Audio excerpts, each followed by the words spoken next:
Greetings all. The purpose of this assignment is to evaluate assessments for learning. There are two ways to assess student progress in learning. The first approach is known as formative assessment. Formative assessment influences future lessons as well as learning outcomes. Examples of formative assessments include quizzes, show and response, and journaling. Quizzes inform teachers and students which areas of study the student is proficient in, as well as areas that are problematic. Show and response are a technique that offers immediate information on how to respond while a lesson is being taught. Students demonstrate their understanding of a concept by writing answers on a whiteboard or other device. This technique allows teachers to adjust and compensate for the areas of the lesson that are not being understood. Journaling encourages students to be open about the areas they are struggling in and provides a place to ask questions if they don't feel comfortable asking questions in front of their peers. Self-reflection is important when sharing responsibility for what one is learning.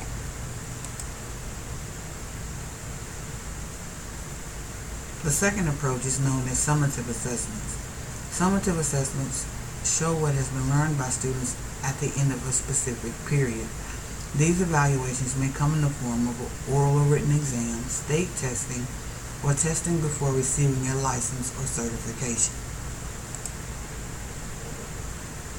Creating an environment that is conducive to learning takes the collaborative effort on the parts of teachers as well as students. It is the responsibility of the teacher to make sure that the assessment program meets the standards of being a high-quality program. A sound assessment program includes the following 5 components. The assessment must have purpose. The outcomes must be clearly stated. The design must be concrete. The communication must be clear, and pupil participation is a must. Encourage critical thinking. One way to gauge student understanding is to end each lesson with an evaluative question. Evaluative questions begin with statements such as, "What do you think about?" or "What is your opinion of?" followed by the question, "Why?" Evaluative questions have no right or wrong answers. They are opinion-based and good for initiating a debate. Digital literacy is an important part of the 21st century skills construct.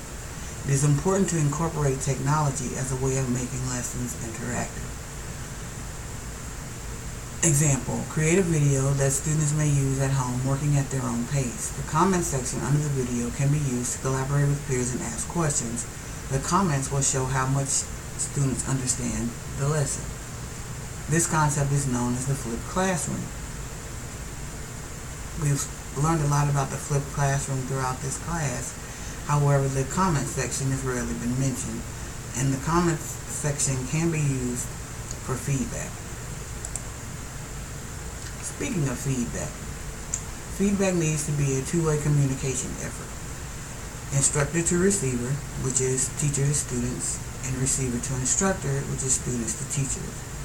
This can be accomplished by using simple activities such as thumbs up or thumbs down.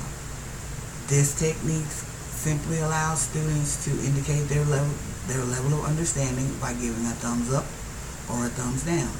Effective assessment is something that occurs throughout the duration of the class, not specifically at the end. Happy learning!